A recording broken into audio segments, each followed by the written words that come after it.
தமிழ்நாட்டில் முதல் முறையாக சென்னை எழும்பூர் தாய் சேய் நல மருத்துவமனையில் அதிநவீன செயற்கை கருத்தரிப்பு மையம் அமைக்கப்பட்டிருக்கிறது.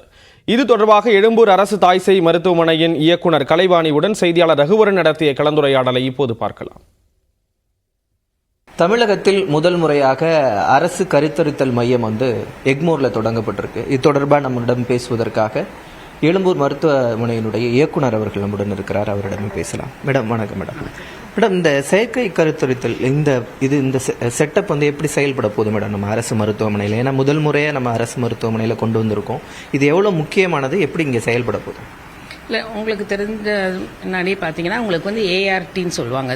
இதுவை அசிஸ்டட் ரீப்ரொடக்டிவ் டெக்னாலஜி. இதில் லெவல் 1 லெவல் 2 இருக்குது.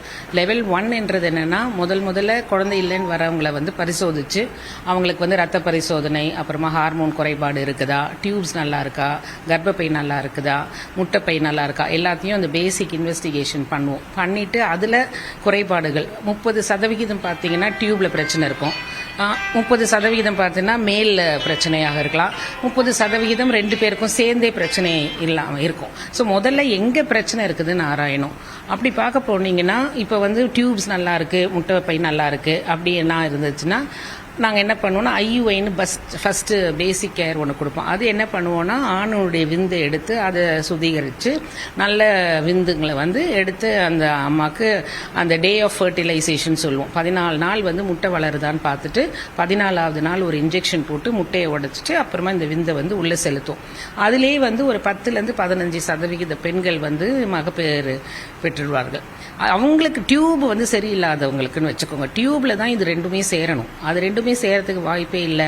டியூப் பல காரணங்களாக அழிஞ்சு போகலாம். இன்ஃபெக்ஷன் சொல்லுவோம், பிஐடியில் வரும். சில நேரத்தில் டியூப்ல குழந்தை தங்கினவங்களுக்கு டியூப் எடுத்துட்டு இருப்பாங்க. ஸோ அந்த மாதிரி இருக்கிறவங்களுக்கு லெவல் 2 கேர். லெவல் 2 கேர்னா நம்ம என்ன பண்றோம்னா விந்துவையும் அந்த முட்டையையும் வெளியில சேர்க்கிறோம். உள்ள டியூப் இல்லாததுனால அந்த வெளியில சேர்க்கிற முறையை தான் இப்போ சொன்னாங்க. அது ரெண்டும் சேர்ந்துட்டு வெளியிலேயே எம்ப்ரியோ ஃபார்ம் ஆயிடுது. அந்த குழந்தைக்கு வேண்டிய எம்ப்ரியோ ஃபார்ம் ஆயிடுது.